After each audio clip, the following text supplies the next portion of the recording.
Clube do Livro de volta na 103.3 Unicinos FM, também na TV Unicinos. O nosso programa de hoje fala sobre Tom Wolfe, emboscada no Forte Brega. Agora temos convidado especial aqui no programa, Camila. Isso aí, Rodrigo. Vamos conferir. Bom, o livro tem uma narrativa super gostosa, assim, né? Acho que ele é uma narrativa fácil, flui, porque a descrição dos personagens, a descrição da sensação dos personagens, ela é feita de maneira muito bem humorada, assim, tem um humor muito... mas é um humor sutil, né? Inteligente, é uma forma de escrever que te prende muito. A gente não para, especialmente pelas descrições, né? As descrições dos diálogos. E acho que isso é uma característica também, né, do novo jornalismo, né? É essa maneira de detalhar, né, os ambientes e o que está acontecendo. Agora, ele é bastante caricato, ele é super importante, acho que é um livro fundamental para quem trabalha com jornalismo e com comunicação, né, porque ele é muito crítico. A forma como as produções jornalísticas televisivas são feitas, especialmente na área do jornalismo investigativo, né? Mas ele é caricato na medida em que ele utiliza uma série de técnicas, né, os produtores e esse programa, para poder obter a verdade, para supostamente poder chegar aos assassinos, né, de um militar gay, né? Eles se utilizam técnicas que são totalmente heterodoxas, são técnicas ilegais, né? Escuta telefônica, montagem de cenário, contratação de uma prostituta para poder justamente envolver esses outros militares, né? Para poder supostamente assumir a autoria de um crime. Mas ele é muito interessante, assim, também de outro ponto de vista. A gente releva um pouco isso, porque, enfim, são técnicas que não seriam admitidas em nenhum lugar do mundo, né? Mas, por outro lado, ele toca numa questão que eu acho muito legal, que é também a forma como os jornalistas trabalham com as questões ligadas a direitos humanos, né? Às vezes parece de maneira bastante teatral, assim, né? Claro que todos, em tese, o jornalismo é uma função social, a gente vem para denunciar violações, só que, por outro lado, às vezes parece que se está mais preocupado com o resultado, né, do que essa denúncia pode provocar, do que com a preocupação e, enfim, o pavor a essa própria violação, né? Então, às vezes dá a impressão de que, o tempo inteiro, né, o livro trabalha com isso, de que sim, há uma preocupação em denunciar, mas há sim uma busca, né, por se tornar também meio que um herói, enfim, né, o programa ser reconhecido como tendo sido um grande benfeitor, né, para um tema que é de interesse internacional. Clube do Livro na 103.3. Vamos agora então para a sinopse desse livro, Emboscada no Forte Brega, Camila Kiel. É um livro bem breve, então vou tentar ser bem breve nessa sinopse. Certo. Mas o que chama é uma morte brutal de um oficial, assim, do exército americano, um soldado, né? Este rapaz era homossexual. E essa morte chama a atenção, então, dos jornalistas do programa Dia e Noite, que tem na sua produção o Irv Dutcher, que é um produtor que sonha em ser reconhecido. Ele chega até a ser meio recalcado mesmo, recalque, né? Até meio recalcado com essa condição, assim, porque ele planeja, ele pensa o jornal, mas na hora ali de apresentar, nós temos uma apresentadora, assim, madura, bonitona, com quem ele meio que tem uma rusga. Enfim, mas ele sonha em ser um produtor, assim, bem reconhecido, de sucesso. Ele quer ser o Fellini, né, cara? Uhum. Bom, e então eles estão... eles fazem uma reportagem a respeito disso e vão investigar essa morte brutal desse soldado americano que aconteceu num bar, no banheiro de um bar. E aí, para isso, eles colocam escutas, então, nesse bar onde aconteceu. Obviamente, naquele esquema câmera secreta, né? Que a gente pode falar mais adiante sobre a ética nisso, né? Uhum.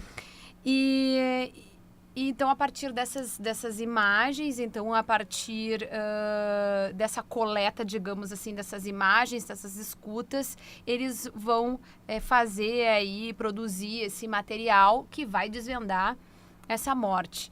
E eles descobrem, então, que 3 também oficiais, soldados do exército, foram responsáveis pela morte deste rapaz. Porque, enfim, ele estava...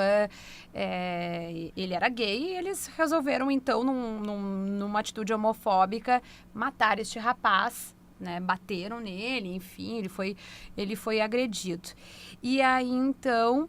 eles acabam, a partir dessas escutas e dessas imagens, este produtor, junto com a equipe, vai armar uma emboscada para pegar esses 3 oficiais, esses 3 soldados, enfim, e conseguir, então, arrancar uma espécie, aí sim, de confissão, tipo, agora a gente te pegou. Uma confissão filmada, uma confissão gravada ali. Né? Tipo assim, vamos pegar eles no contrapé ali, enfim.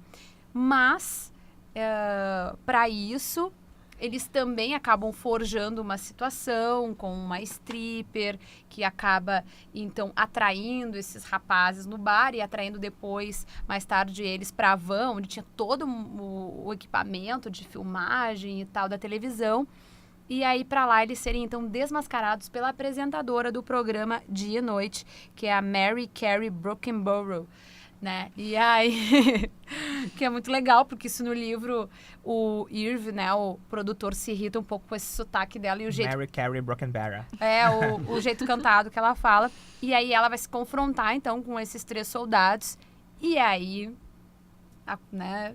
E aí esse confronto é bem interessante, porque não saiu tudo como eles imaginavam que sairia, né? Isso que é interessante, na verdade, também, né? Porque o Tom Wolfe, ele escreve essa história de forma muito não vou dizer verídica, mas ela é uma forma muito perto do real, sabe? É bem realista, assim, né? Então, tipo, tu pode muito bem imaginar que aquilo poderia ter acontecido de verdade. E a forma como a história vai sendo contada e a forma como os desenrolamentos também vão acontecendo é muito plausível.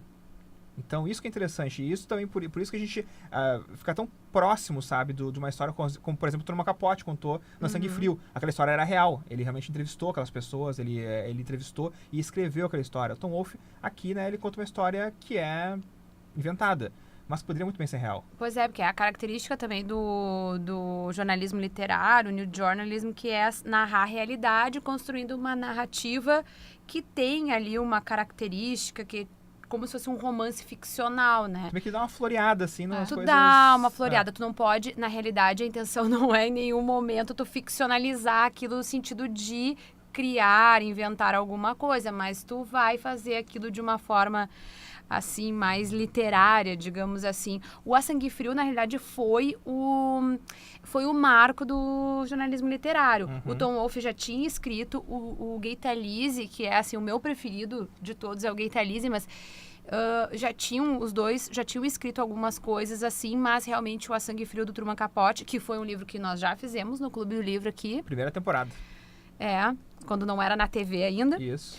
E foi esse livro do Capote que realmente deu aí o pontapé inicial, digamos assim, né? Mas... Eu acho que esse didatismo, que dá para chamar assim, na descrição, tem a ver também, eu fui meio que formulando isso enquanto eu estava lendo, essa situação de ele ser seriado, né?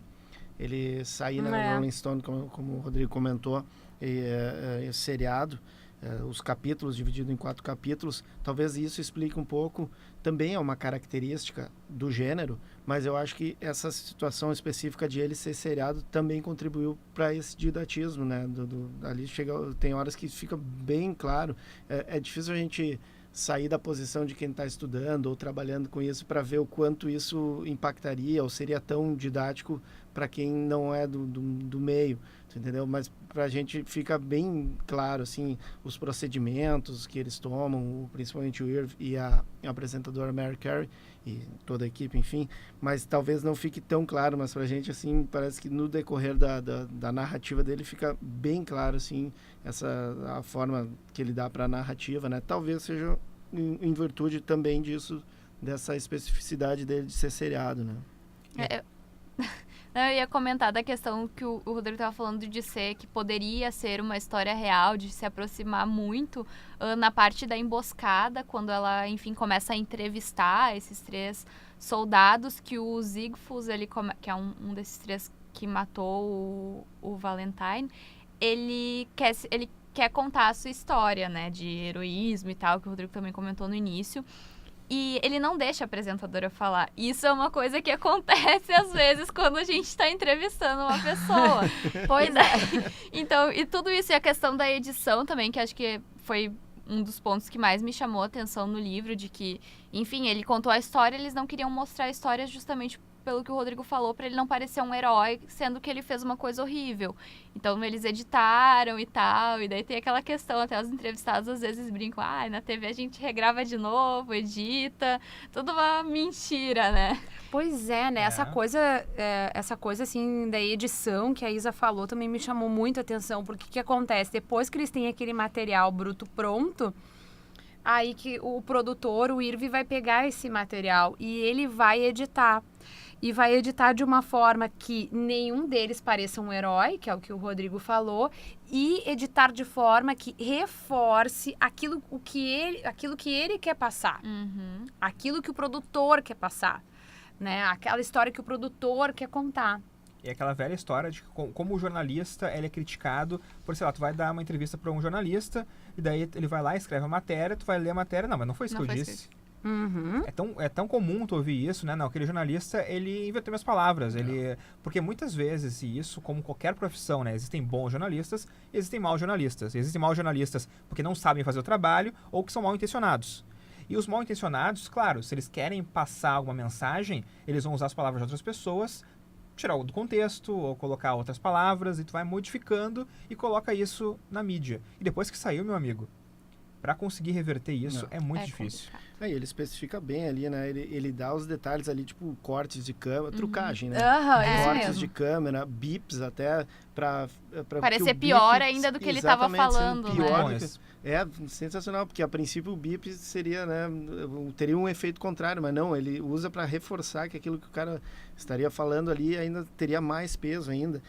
Fades, até planos diferentes, enfim, trucagens, ele entra em especificidades técnicas, assim, para explicar isso, que é um lance que a gente acaba tratando muito nas aulas, ou vocês que já fizeram também jornalismo, que é o lance da manipulação, né?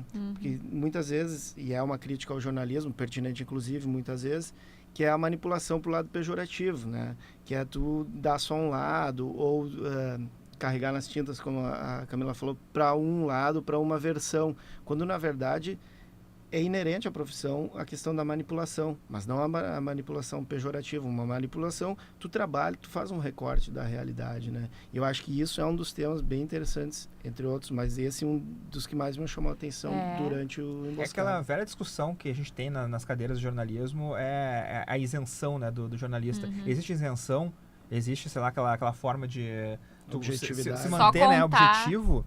Vamos conversar mais sobre isso depois do intervalo, então. Vou pegar esse gancho aí para depois, pra gente voltar a conversar sobre isso aqui no Clube do Livro. A gente tá falando sobre Tom Wolfe, Emboscada no Forte Breg. Já voltamos com mais Clube do Livro na Unicinos FM e também na TV Unicinos.